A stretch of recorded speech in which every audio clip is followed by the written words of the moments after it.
Okay. Get it level. So, this is going to be enough to finish exercise 12A.3. And what we're doing here is what's called rationalising the denominator. And so in all of these we've got fractions, right? But notice how the denominator is a surd. That means it's irrational. We want to make it rational. So all we're going to do here, all we're going to do to this is we're going to multiply it by 1. So we're not going to change its value. We're multiplying it by 1, so it's still the same, right? Now 1, there are lots of ways you could express 1. One of them is as root 3 divided by root 3. All right? If we have the same thing at the top as we do at the bottom, it will simplify to 1, right? Now, why did I pick root 3? Because that's the denominator I've got here. All right? So I'm just multiplying it by that denominator divided by itself. Now what you'll see, all right, is when we're multiplying fractions, it's the top times the top and the bottom times the bottom. So this will simplify to 3 root 3 on top of, what is root 3 times root 3? But 3. And then we have, to simplify it further, 3 at the top and 3 at the bottom. These will cancel. We're just left with root 3. Okay? We can cancel because it's a product of everything at the top and the bottom. Alright? So if you want to type that in your calculator, 3 divided by root 3, this is what it will simplify to. Why have we rationalised the denominator? What is the denominator now? Well, remember, everything has a denominator. The denominator here is just 1. That's what we've rationalised it to. Okay, 2 on top of root 7. So we're going to multiply this one by root 7 on root 7. Alright? So at the top we'll have 2 root 7, and at the bottom we would just have the number 7. Okay, that's as simple as we can write that one. Nothing we can cancel.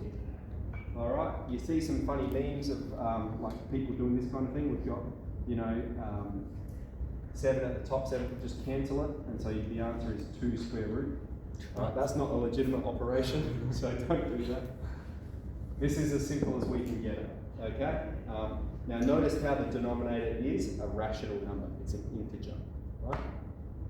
Okay, let's move on to C, because now we're going to have not just a single number at the bottom, but a sum, okay, of an integer and a surd. Now, what we do when we're confronted with something like this is we multiply it by what we call the conjugate, okay? And the conjugate is, if we have a plus square root of b, then the conjugate of that would be a take the square root of b. And if we have a take the square root of b, then the conjugate is a plus the square root of b. All right? So, in this circumstance, we have 2 plus root 5. So we're going to multiply it by 2 take root 5 divided by 2 take root 5. All right?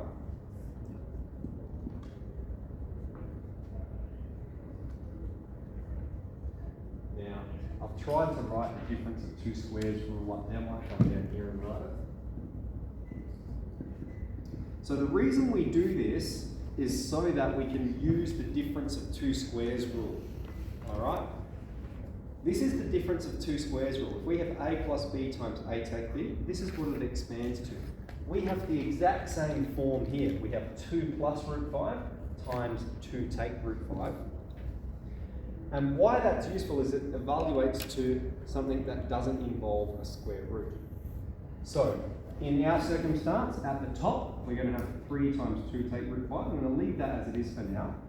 And at the bottom, because we have a plus b times a take b, it's going to be a squared take b squared. Alright, so for now, I'm just going to write it out like that, and we'll simplify it as we're going. Alright, so treat the top and the bottom separately. At the top, we're going to distribute the 3. So we're going to have 6 take away 3 lots of root 5. And at the bottom, we're going to have 4 take away 5.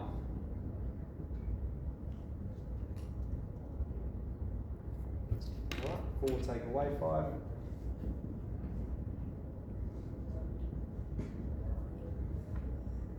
Divided by minus 1. So it's going to be minus 6 plus 3 root 5. Okay, another way it could be written, 3 root 5 take away 6. Okay, so what did we start with? 3 on top of 2 plus root 5. Okay, another way we can write it with a rational denominator is like this. Okay, so what are the things that I've done there? All right, we were happy multiplying by the conjugate. I perform the expansion at the top, difference of 2 squares here, and then I'm just evaluating each thing step by step. Here we've got minus 1, and so when we divide it by minus 1, I'm just making that term negative, and here when we divide that one by minus 1, it's going to become positive, and then down here it's another way it could be written. You get full marks here, you get full marks here, it doesn't matter which way it's written, they mean the same thing. Very good, let's move on to the last one then. 2 root 3 on top of 4 take root 5.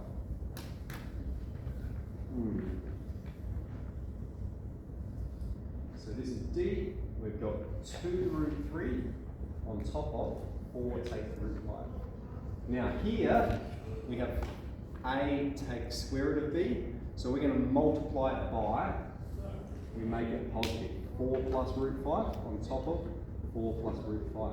Remember, this is the same thing at the top, the same thing at the bottom, so it's just 1. We're not changing its value, we're multiplying it by 1 effectively. Alright, so at the top, 2 root 3 times 4 plus root 5.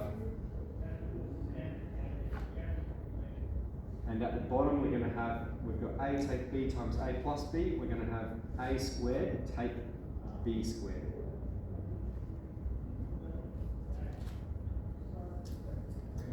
Alright, and we'll just keep evaluating this. We have 2 root 3 times 4, so applying the distributive rule, that's going to be 8 lots of root 3.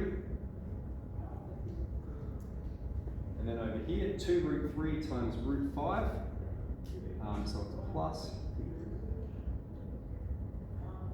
I'm going to write it like that for now. And at the bottom, 4 squared is 16, root 5 squared is 5.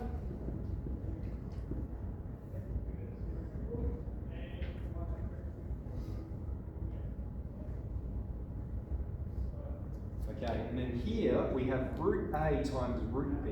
So one way we can write that is root of A times B. Okay, we can bring it inside the square root. And of course, 3 times 5 is 15. All on top of 16, take 5 to 11. So we've rationalised the denominator, right? Up here we had 4 take root 5. We had an irrational denominator, okay? And now we've expressed it as a rational number. Now why this is a useful skill is it helps when we're adding things that have different denominators. Okay? So D, hopefully you followed along there. Any questions about any of those ones? Really good. So that's enough to finish 12A.3. So we can probably start packing up. We're sort of 11:56.